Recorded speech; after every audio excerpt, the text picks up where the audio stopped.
Hello, everybody. Welcome to episode 15 of the Mental Health Truth Podcast. I am your host, Marcus, but you can call me Truth. Man, it's been a while since I've made another podcast episode. It's been about a month, but I am back. So last time we were here, we were doing a 2-part series on therapy and counseling. The first part was about why therapy and counseling are so expensive. In that episode, I talked about the average cost of therapy and the different types. So like couples therapy, and then you have like counseling. And why the costs are the way that they are. Then I talked about the things you needed to start your own private practice, particularly on a budget. And then the last thing I talked about was the main reason why people don't receive treatment.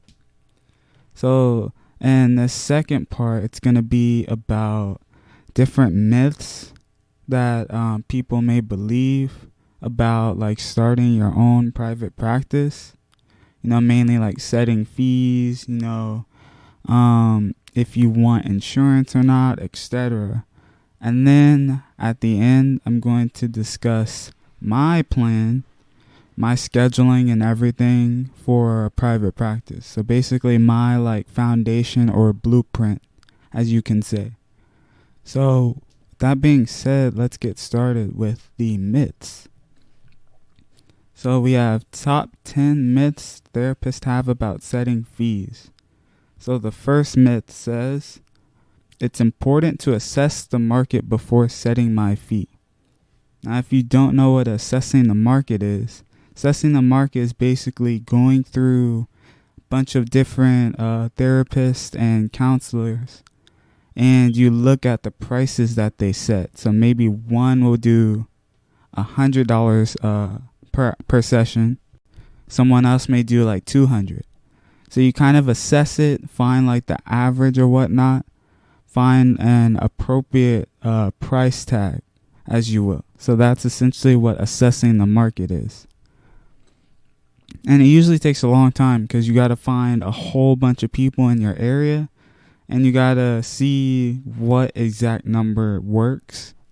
And as you can see with that description, you can see why it can be bad, because it's not necessarily about the price that you want to set. It's based on the price of what other people are setting. So it's not necessarily your own thing, and you're not necessarily going to be satisfied with the price that you end up setting. So it says you're terrified to sit down and figure out what you need and want from your private practice, and then plan your business accordingly. So 99.9% of therapists who argue that their fees are appropriate because they assess the market first actually set their fees based on anxiety, guilt, and insecurity. But they've developed an elaborate web of illusion and sparkles to convince themselves otherwise. Because it's too uncomfortable to tolerate their money anxiety, they found some fancy term like assessing the market to justify their fee setting. So they don't necessarily know what they want to set, so they just look towards other people and then set the price based on other people. So they're not going based on their own judgment. And it's best to go your own judgment because you know what fee that you want to charge. You may feel like it's bad. Other people may say, oh, that's too high. Why are you charging so much? Or you may charge so low. It's like, do we take this person seriously because they charge such a low amount? So you don't necessarily know, so you just go based on what other people have. It's like a kind of quote-unquote stress-free way of like setting your own price. You don't have to worry about it. Because prices change. You may set your fee like differently. Let's say if you're just starting out, it's like your first like few years, you may want to set your fee low, until you get that experience and that like you're comfortable in your like field or your expertise, and then you want to increase the price as you go because you're like a top notch, top level person in your field. So you're going to charge more for your services. So last on this, setting your fee based on what others are charging is no guarantee of success. In fact, if other people aren't making a livable wage from that fee, it simply guarantees you won't make a livable wage either. It's time for therapists to unite and embrace the math of a business plan based on expenses and plausible income. So that's essentially what you want to set your fee for. Like, you want to do some calculations, throw some like scenarios based on your month, right? Let's say if I have X amount of clients, how much money am I going to make? Is it enough for me to live and then pay off my private practice expenses? That's what you will want to set your price around, not necessarily what you think may be the best or what other people are doing, because you don't know how much money they make or what other things that they're doing. So that's what you would have to look out for. Myth number 2, I have to wait until I'm experienced enough to charge my full fee. The truth is, you'll never be experienced enough or smart enough or brave enough, because you're always striving to do better, to grow, to achieve. And the idea that you have to wait before you're qualified enough is one of the ways you hold yourself back. So essentially, charge the amount that you feel like that you would like to set, regardless of if you have that much experience. Because you know yourself, right? You know what you're worth to other people, right? You can charge low if you want. You can charge high as you want.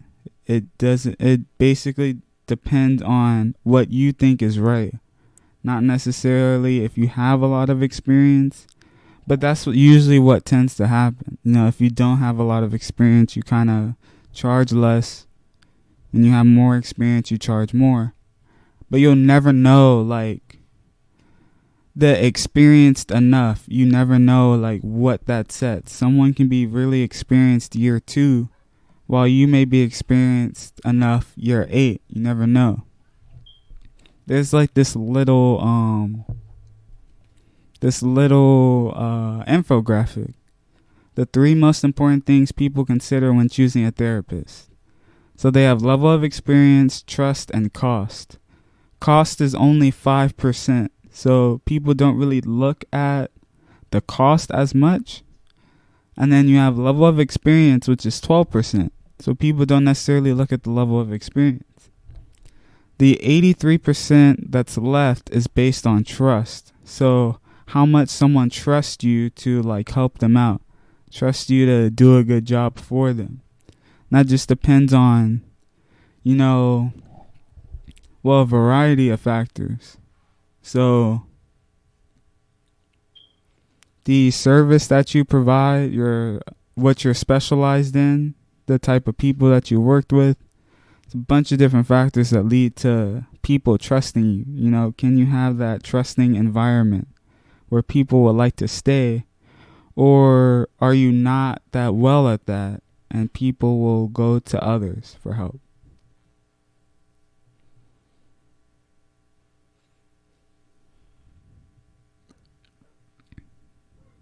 It says, by honestly determining and then charging appropriate fees, you will grow into being enough. And then the third myth, I have to be on insurance panels when first starting out. So if you don't know what insurance panels are, think of before, like last episode when I talked about the prices of therapy with or without insurance. So if you don't have insurance, you're going to pay a lot more because it's basically your cash. If it is with insurance, you're not going to pay as much because insurance is going to cover most of the cost. So when you have your own like private practice, you have the option of, would you want to accept insurance from people to help them with their cost? Or do you say you don't want any insurance, you want them to pay the full amount? So most people, it's difficult because you feel like you'll want the insurance to ensure that you get enough people, because if it costs less, you may get more people, and that's what you want. And if you don't necessarily have that insurance, you fear that you're not going to get enough people to come to you since it's a higher cost. So it says, you might choose to be on insurance panels because you're anxious and you want clients yesterday. You don't trust that you have what it takes to bring them in without being on a panel. The fact is, you can build a full fee cash pay practice that lets you thrive financially. So essentially what they're offering, or their solution, is like, if you ever feel frustrated, reach out to other people that have made a successful practice without insurance panels and just taking their advice. Myth number 4. It's my ethical obligation to offer a sliding scale as a way of giving back. So if you don't know what a sliding scale is, think of like a huge margin where people can pay for counseling services or therapy services. Let's say you charge anywhere between $5 to $50.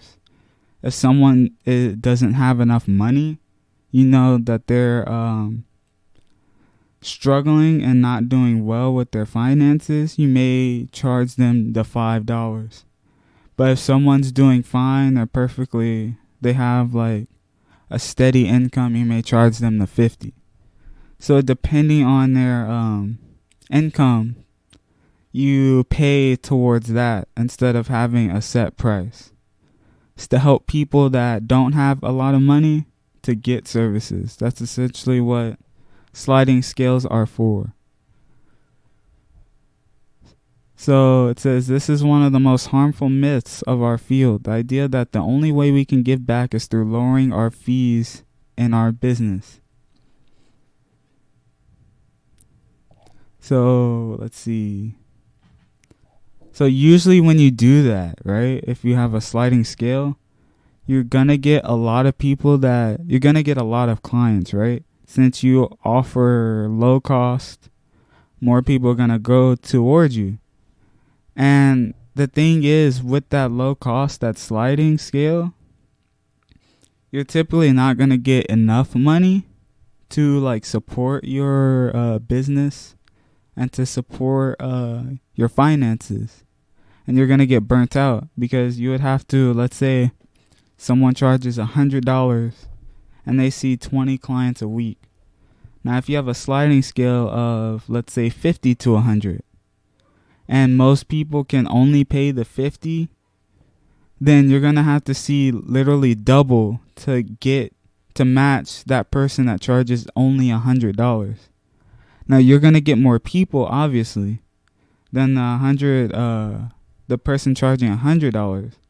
But more people doesn't necessarily equate to like a good thing, right? You want like a specific amount. You don't want to overwork yourself and burn yourself out, because then you're going to have to take time off to get back to where you were, and your services are going to decline. That means you're not going to be seen as a great private practice, and then that's just going to hurt you in the long run. So it's like a slippery slope. One bad thing leads to the next and leads to the next. It says you're overworked, burnt out, frustrated with your low fee clients, wishing you could charge more, but you're worried no one will come.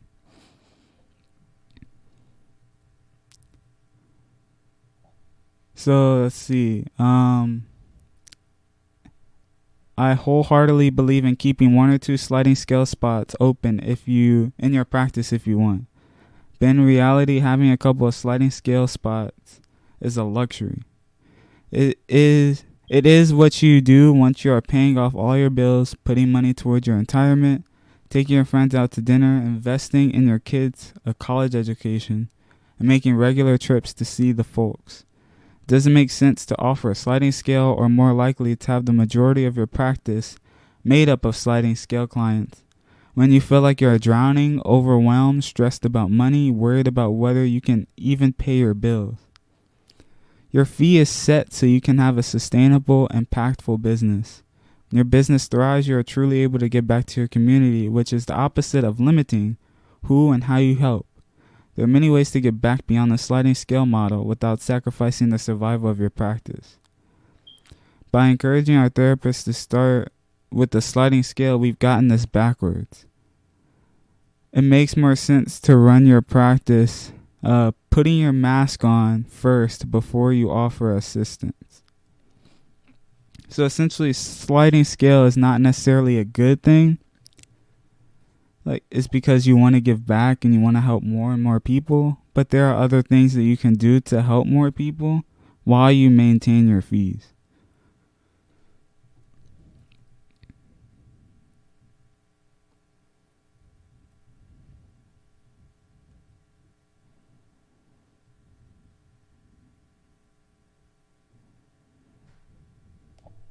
Alright, next myth. I should set my fee based on what I deserve. The idea that your personal worth should be a metric by which you set your fee is a very slippery slope. So, essentially, again, you would want to set your fee based on what you need, right? The amount that you need to pay for your business and to live a comfortable lifestyle. That's essentially what you want your fee to be. You can set your fee on what you believe you deserve, but you may, depending on how you feel about yourself, you may charge less because you feel like you deserve less if you have less experience, and you charge way too much when you have more experience.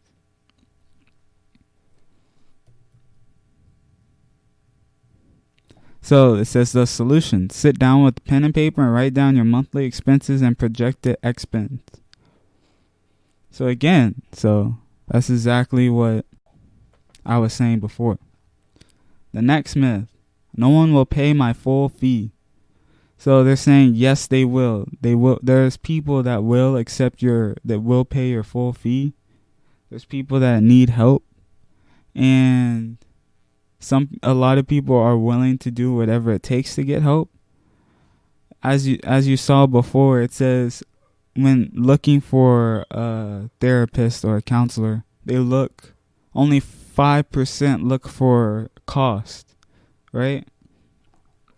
They're mainly looking for the trust that they have in you, right? And if you look around your area, let's say everyone's charging like a high price, then what? They can't look for a low price option because there's not one around them. So it says it's still hugely expensive in the context. Let's see.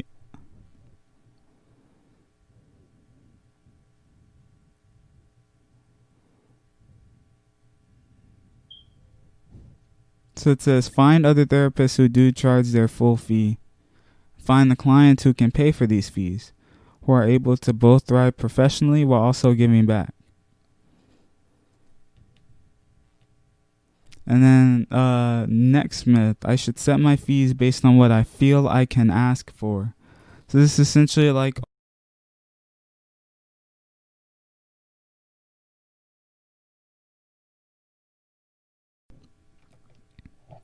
based on what you feel you can ask for. So anything with setting fees depends on how much money you need towards anything.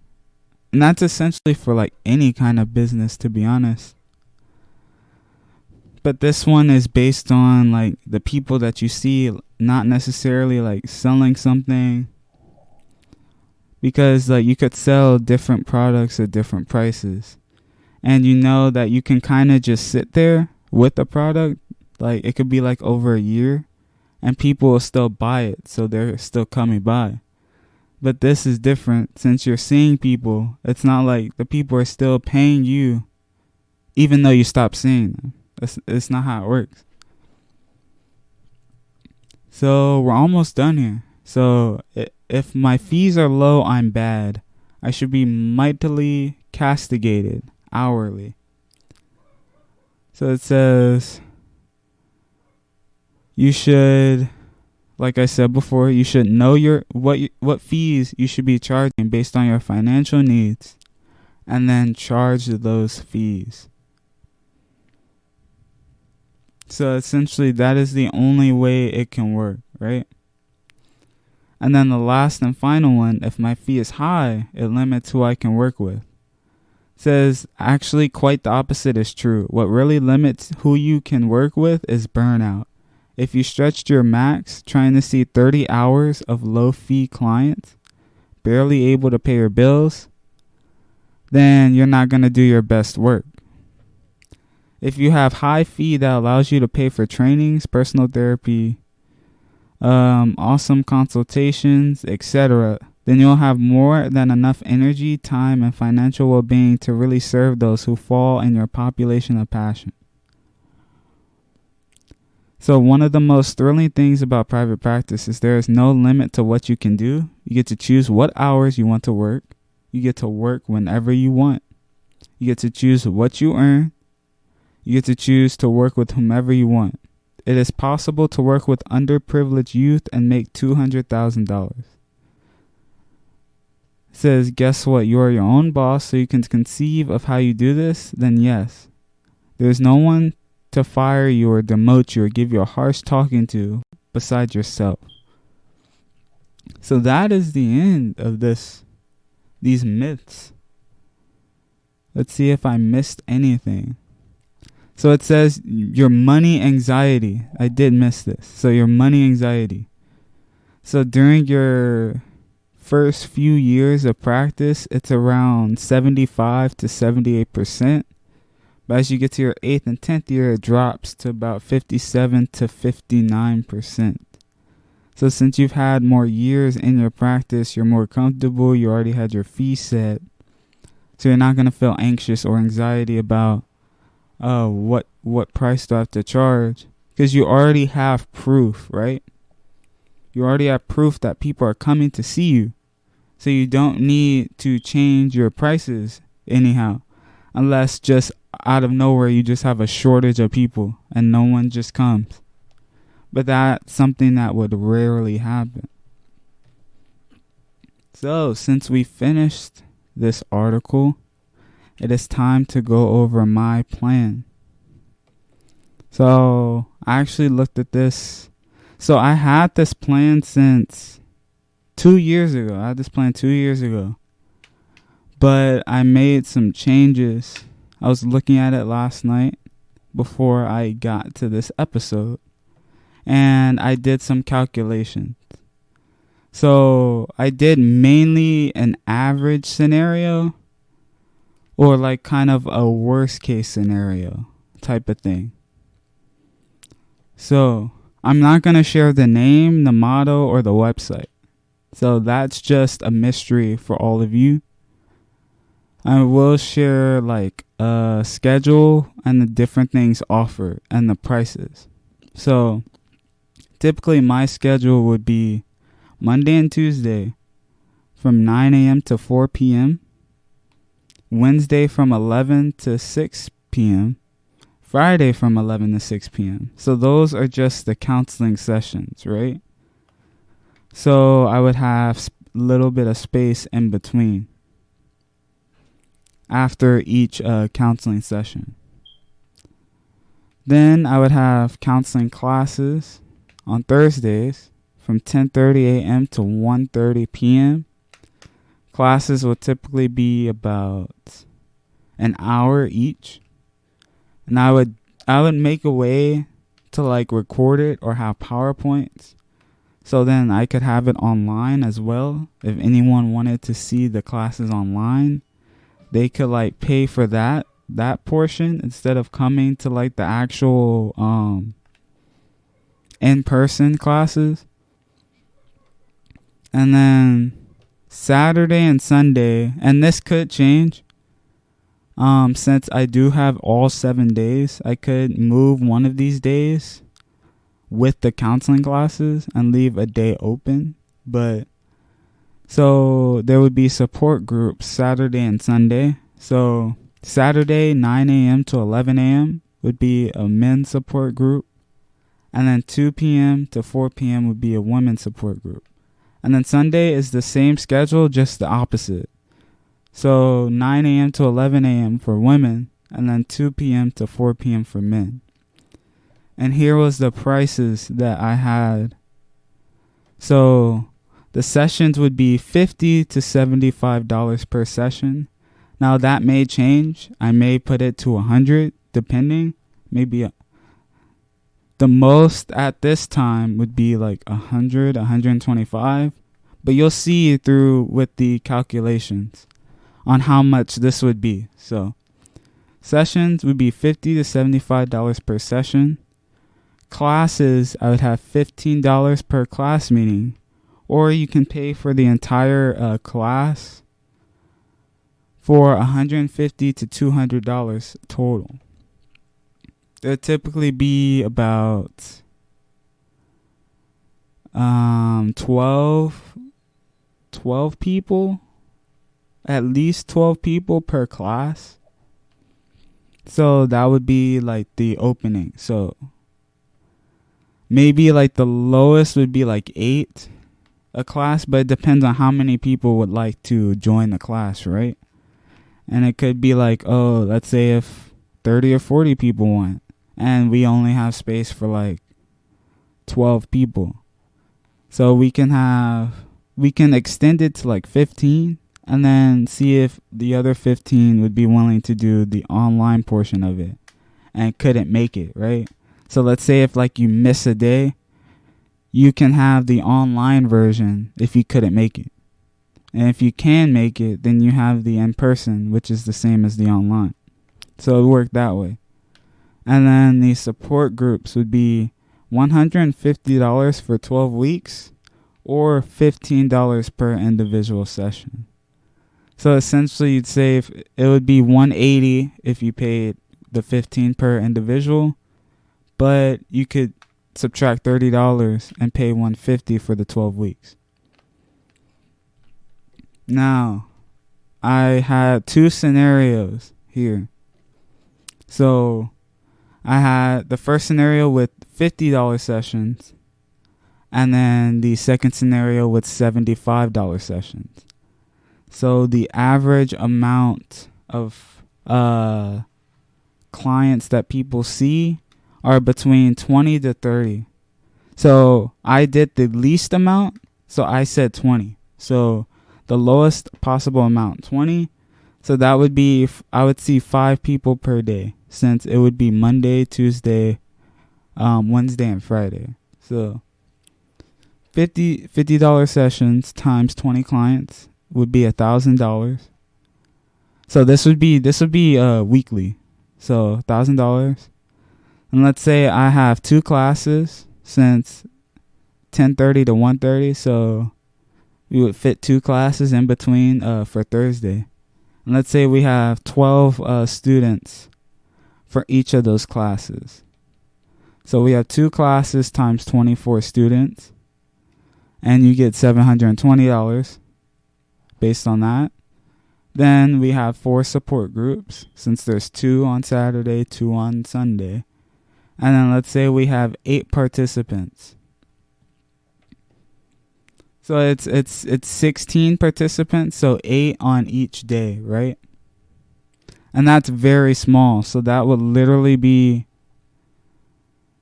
4 people, so to speak. So how I got that was, since it's $15 per session for the support groups, since there's 2 support groups each day, so that would be 15, it would be $30 for each day. And then you take that 30, and then let's say there's 8 people each support group. So that would be 16 people. So you do 30 times 16. And then that would be $480, and that's for one day, and then you just multiply by 2. So we have $960 for that. So if you take The sessions, the classes, and the support groups, if you add them all together, you get $2,680. That would be weekly, so that would be per week. And then you multiply that number by 4 to get your monthly total. The monthly total would be $10,720. And then you take that monthly total, multiply it by 12 to get the yearly total. And the yearly total would be $128,640. Now, if you count for taxes, right? So about 29%, 29 to 32%, I believe, for California. That will end up with $88,000. So it would be $88,000 per year with the $50 per session. Now I have a second scenario. Here's with the $75 sessions. Again, I only used 20 clients. I didn't do 30. I didn't do it in the middle for 25. I put the lowest amount. So we have $75 sessions times 20 clients. It's $1,500. Then we have 2 classes. Now I changed the number of classes this time. Instead of 24 students from the $50 session, let's say I don't get that many students, so let's bump it down to 16 students. So instead of 12 students per class, we only get 8 students per class. So now we only have $480 compared to the $720 from before. And then we have the support groups. So 4 support groups. Instead of 16 participants, we have 12 participants. So we lost 4 people. So instead of having 8 people in a support group, we have 6. And we get $720. So if we add that up, we get $2,700 weekly, which is just $20 above the previous example with more students in your class and more people in the support groups. So since they were very close, I didn't necessarily have to do the calculations because it would be around the same amount of money.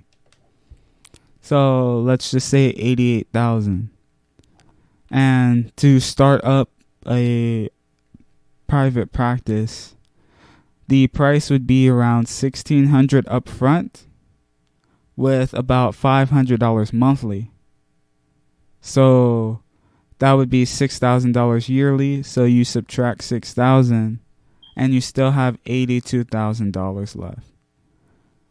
So that was just one example.